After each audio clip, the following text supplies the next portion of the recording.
Baik, Assalamualaikum warahmatullahi wabarakatuh. Alhamdulillahirabbil alamin wassalatu wassalamu ala sayyidina Muhammadin wa ala alihi wa sahbihi ajmain. Amma ba'du. Rabbi shrah li sadri wa yassir li amri wahlul 'uqdatam min lisani yafqahu qawli. Puji syukur kehadirat Allah Subhanahu wa taala yang telah memberikan kita kesehatan jasmani maupun kesehatan rohani sehingga kita semua bisa berkumpul dalam kegiatan pembelajaran kita kali ini. Yang terhormat kepada Bapak Profesor Dr. Hasanuddin MA AG, dan yang saya hormati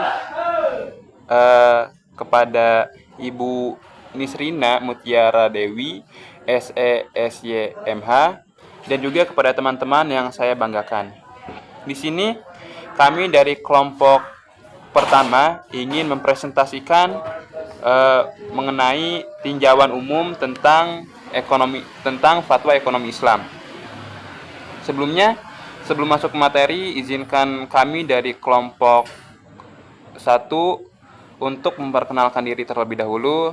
Perkenalkan, nama saya Muhammad Raihan Junaidi dengan NIM akhir 102, dan juga rekan saya ada Putri Citianingsih dengan NIM akhir 107, dan juga ada Ratu Ageng Manila dengan NIM akhir 117, dan juga yang terakhir yaitu Saudari Sabila Afila Putri dengan NIM akhir 132. Mungkin materi pertama akan disampaikan oleh Saudari Sabila. Kepadanya dipersilakan. Masuk ke dalam metode dan instrumen fatwa. Menurut Kementerian Agama Republik Indonesia, metode yang digunakan oleh MUI dalam proses penetapan fatwa dilakukan melalui 3 pendekatan, yaitu yang pertama pendekatan nas qot'i, yang kedua pendekatan kauli, dan pendekatan manhaji yang ketiga. Nah, pendekatan nas qot'i dilakukan dengan berpegang kepada nas Al-Quran dan hadis. Jika masalah yang ditetapkan terdapat dalam nas Al-Quran ataupun hadis secara jelas, maka bisa menggunakan pendekatan nas qot'i.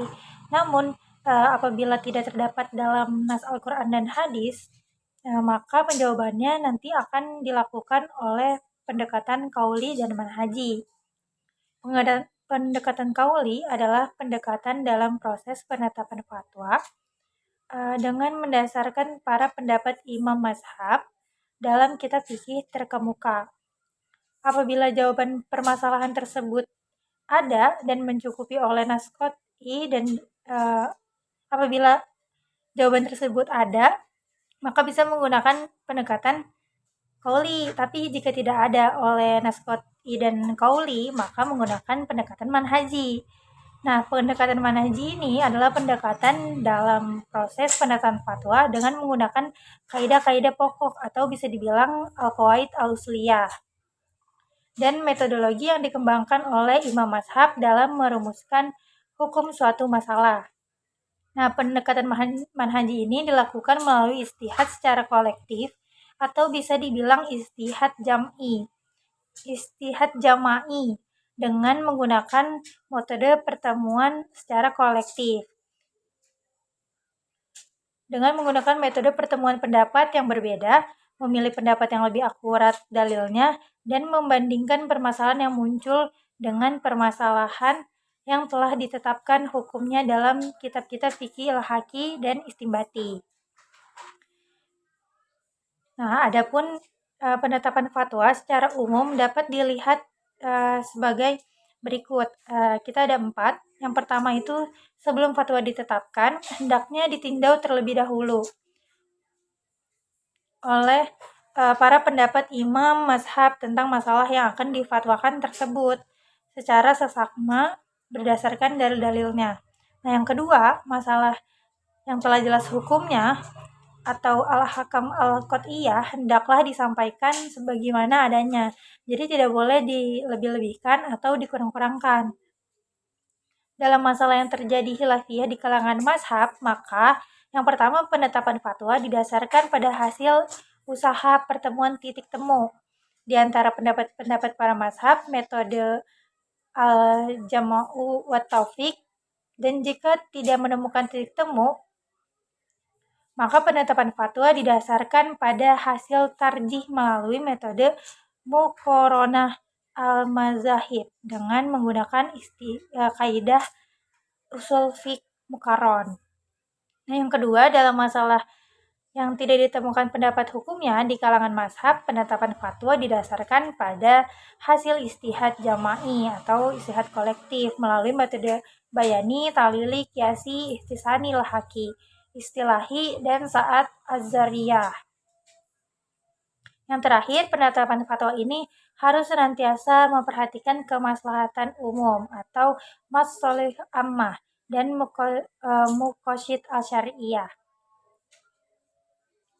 Nah, selanjutnya untuk parameter atau dawabit dalam memberikan fatwa. Seperti yang kita ketahui, fatwa yang dikeluarkan oleh DSN MUI harus berdasarkan kaidah-kaidah fikih yang telah ditetapkan.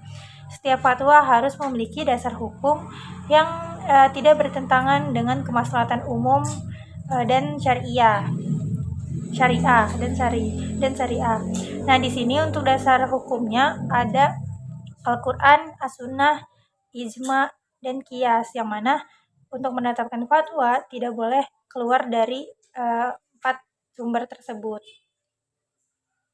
Adapun syarat-syarat mufti yaitu orang yang memberikan jawaban atas pertanyaan tersebut, atau bisa kita bilang dialah yang memberikan fatwa. Nah, orang yang menjadi mufti ini tidak sembarang orang, melainkan menurut Jalaluddin Al-Mahali, orang yang menjadi mufti itu harus menguasai pendapat-pendapat dan kaidah-kaidah usul fiqh dan fikih, mempunyai kelengkapan untuk melakukan istihad, mengetahui ilmu-ilmu yang dibutuhkan untuk memformulasikan hukumnya, misalnya ilmu nahwu, ilmu hadis, ilmu tafsir, ilmu bahasa, mutolaah, dan lain-lain. Nah, sedangkan menurut As-Syaukani menyebutkan ada 3 syarat untuk menjadi mufti. Yang pertama itu dia harus mampu beristihad, adil, dan terhindar dari kesan memperlonggar dan mempermudah hukum. Jadi seorang mufti tidak boleh memperlonggar dan mempermudah hukum. Apabila dia melakukan itu, maka tidak pantas untuk menjadi mufti, gitu ya. Nah, sedangkan menurut Imam An-Nawawi, beliau menyebutkan bahwa seorang mufti haruslah nyata seorang waro, sikoh, terpercaya, terhindar dari fasik, tajam pikiran, serta sehat rohani dan jasmani. Nah, untuk metodologi penetapan mufti dan pemberian fatwa wajib menggunakan metode yang sudah disebutkan tadi di awal, yaitu metode nas qot'i, qauli, dan manhaji. Nah, sebelum menetapkan fatwa dilakukan kajian mendalam untuk memahami masalah secara utuh, termasuk dampak sosial dan keagamaan yang akan mungkin timbul dari dibuatnya fatwa ini.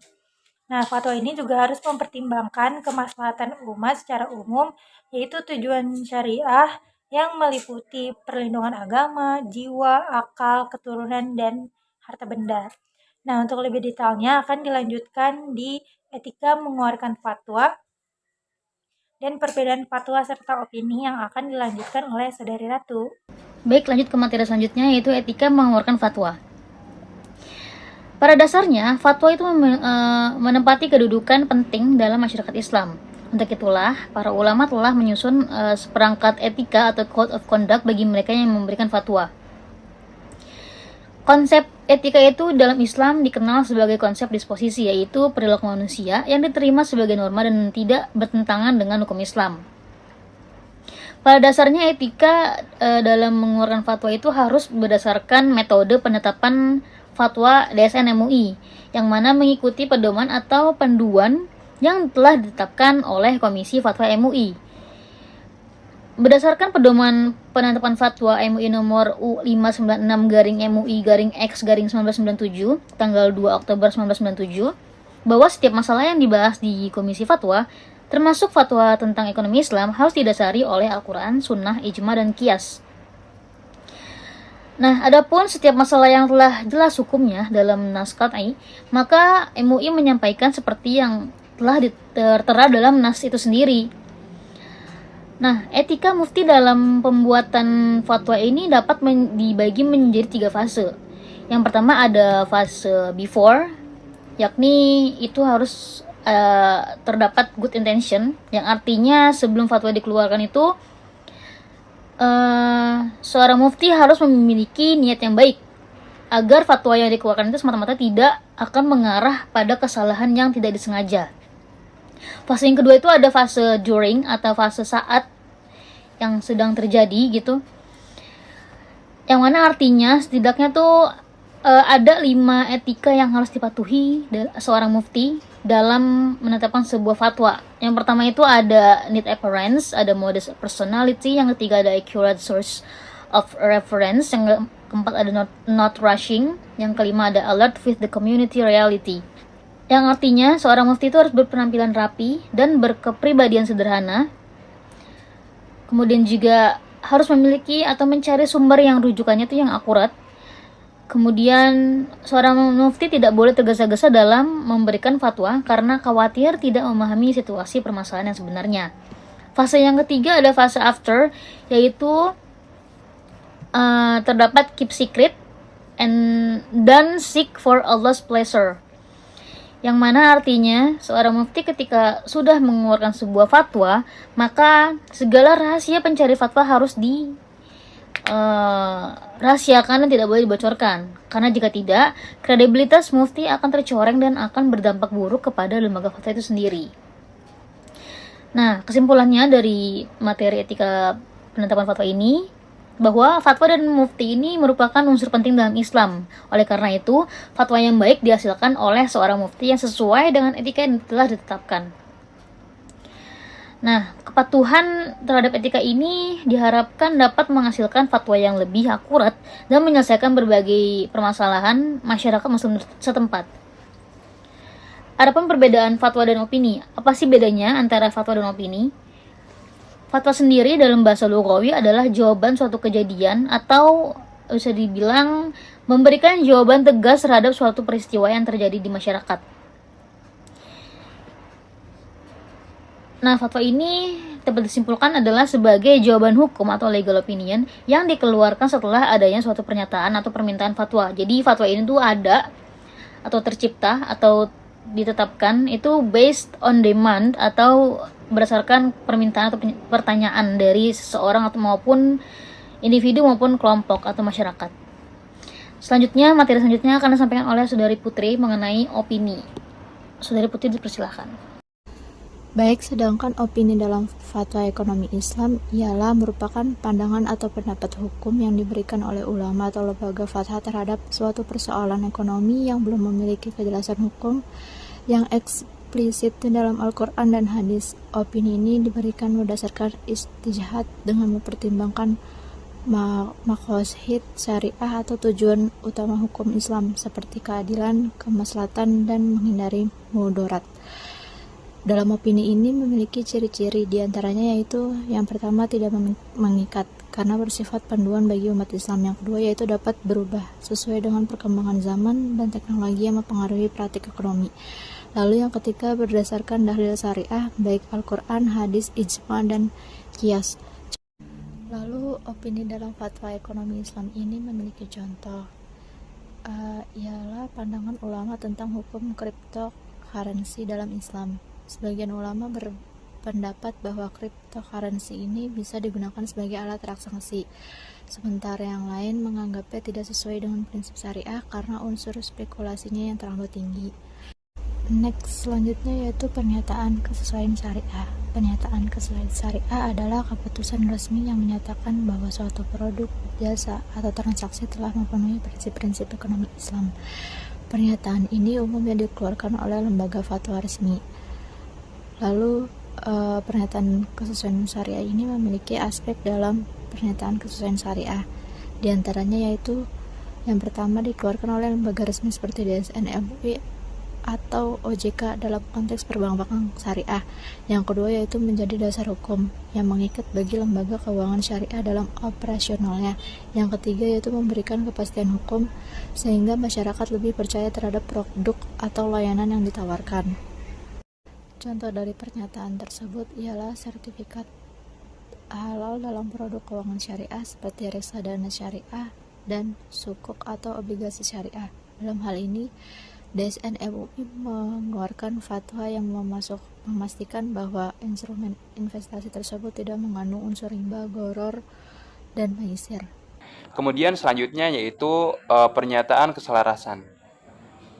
Fatwa ekonomi Islam di Indonesia memiliki keselarasan dengan upaya negara dalam membangun sistem ekonomi yang adil dan merata. Dalam konteks keindonesiaan yang mengutamakan Bhinneka Tunggal Ika ini, fatwa ekonomi Islam berperan dalam menciptakan kondisi ekonomi yang tidak hanya memperhatikan kepentingan segelintir pihak, tetapi juga berusaha untuk menciptakan kesejahteraan bagi seluruh elemen masyarakat, baik itu Muslim maupun yang non-Muslim. Untuk penerapan ekonomi syariah melalui fatwa-fatwa yang ada memberikan ruang untuk terciptanya sistem ekonomi yang inklusif, adil, dan juga berkelanjutan yang sejalan dengan semangat Pancasila sebagai dasar negara. Namun demikian, penerapan fatwa ekonomi Islam ini dalam prakteknya masih menghadapi berbagai tantangan, seperti kurangnya pemahaman masyarakat tentang prinsip-prinsip ekonomi Islam dan juga keterbatasan infrastruktur yang mendukung pengembangan ekonomi syariah ini secara menyeluruh. Dalam hal ini, diperlukan untuk upaya bersama atau kerjasama antara pemerintah, lembaga keuangan, dan juga masyarakat untuk memperkuat pemahaman serta perluasan akses terhadap layanan dan juga produk ekonomi syariah. Kemudian selanjutnya, pendapat dalam konteks keindonesiaan.